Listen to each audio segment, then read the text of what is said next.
ગીર સોમનાથના સૂત્રાપાડામાં ધોધમાર વરસાદ પડતા ખેડૂતોને પણ ભારે નુકસાન પહોંચ્યું છે। સૂત્રાપાડાના લોઢવા, પ્રેસનાવડા, ઝાલા વડોદરા સહિતના ગામોમાં મગફળીનો પાક પાણીમાં તરતો થઈ ગયો।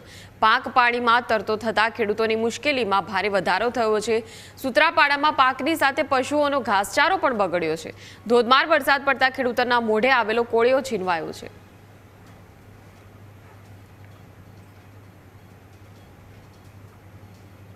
હવામાનની આગાહીને લઈને છેલ્લા 24 કલાકમાં ગીર સોમનાથમાં ભારે વરસાદ પડશે છે। ખાસ કરીને સૂત્રાપાડાના જે ગ્રામ્ય વિસ્તાર છે તેમાં વરસાદ પડ્યો છે। ખાસ કરીને આપણે જે દ્રશ્ય બતાવું તે સૂત્રાપાડા તાલુકાના જે બસનાવડા લોઢવાના વાડી વિસ્તારને છે। ખાસ કરીને જે ખેડૂતોનો મોંમાં આવેલો કોડિયો છે ક્યાંક છીનવાઈ રહ્યો છે। ખાસ કરીને જે મગફળીનો પાક છે તે આપણે જે બતાવવું છે કે આ મગફળીનો પાક છે તે સંપૂર્ણ અત્યારે જે છે કે બરીને ભસ્મ છે એના જેવો થઈ ગયો છે। ખાસ કરીને એ સૂત્રાપાડા ગ્રામ્ય વિસ્તારના જે ખેડૂતો છે તેને પૂછ્યું કે શું છે જેવું નુકસાન હતું, વરસાદ કેવો હતો, શું કાકા આપનું નામ?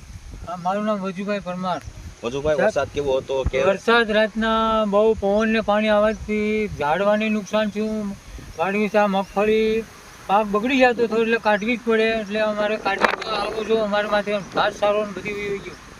સરકારશ્રીને અમારી નમ્ર વિનંતી કે અમારે સામૂહિક જોઈ અમારે 4 વીઘાની મગફળી ત્યાં જમીન મારા પડ્યા છે, બધી સંપૂર્ણ રીતે નાશ થઈ ગયો, પાણી ભર્યું છે। હવે શું કરવાનું? હવે આનું સરકારશ્રીને કહીએ કે અમે કંઈક જાણ અમે લઈને આવીએ, જાણ દઈએ। અન્ય ખેડૂત છે તેને પૂછવું શું છે કે વરસાદ કેવું નુકસાન છે, શું કહેશો દાદા? આપણું નામ? લક્ષ્મણ બાપુ, વરસાદ કેવો હતો કે અહીંયા વરસાદ પડ્યો અને શું નુકસાન થયું છે અત્યારે? સાહેબ બહુ જ નુકસાન તો બહુ છે, નુકસાન જોરદાર છે। અન્ય ખેડૂત આપણે જોડાણ છે તેને પૂછવું શું છે કેવો વરસાદ હતો, શું કેવી રીતના થયો વરસાદ અને વરસાદ કેવું નુકસાન છે આ વિસ્તારમાં? મારું નામ પ્રતાપભાઈ, કસનાવડાનો રહેવાસી છું।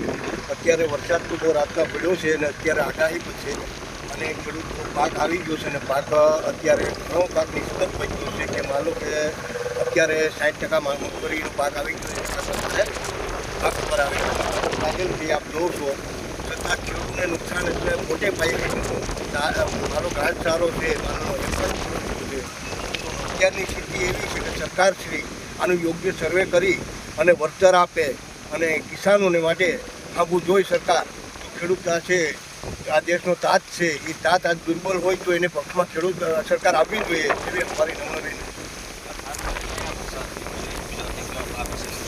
મગફળી છે, સોયાબીન છે, જુવાર બાજરા છે, અન્ય શેરડીના કોકો પાક છે, ઘણું નુકસાન મોટે પાયે થયું છે, એનું યોગ્ય સર્વે કરવું એવું સરકારને આપણે વિનંતી છે।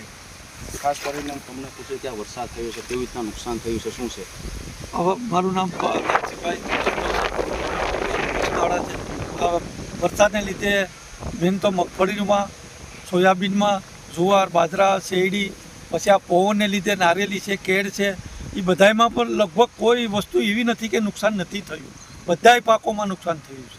આગાહી અગાઉથી હતી છતાં પણ પાક તૈયાર થઈ ગયો તો પછી એને જો ઊભે તોય નુકસાન થાય એમ છે, ન કાઢીએ તો નુકસાન થાય। કાઢ્યા પછી તો નુકસાન તો છે પણ માલનું પણ નુકસાન જે સારો રહેવા આવવો જોઈએ એ પણ ગાયો માટે ને ભેંસો માટેનો એ પણ નાશ પામ્યો છે। એટલે આને માટે જો સરકાર કંઈ અમને ખેડૂતો માટે કંઈ સહારા આવે ને કંઈ આપે એવી અમે ધર્મ વિનંતી કરીને માગણી કરીએ છીએ।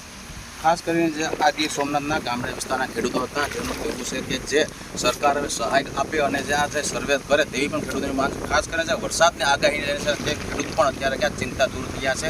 ખાસ કરીને જે આપ જે ખેતરમાં જો જોઈ રહ્યા છો ખાસ કે અત્યારે જે મગફળી પણ છે જે પશુનો જે સારો છે તે પણ છે જે નાશ થયો છે, ત્યારે ખેડૂતો કંઈ સરકાર પાસે આશા રાખી રહ્યા છે કે સરકાર વહેલી તકે સર્વે કરી અને ખેડૂતોને કંઈક આશ્વાસન આપે એવું ખેડૂતોની માંગ છે।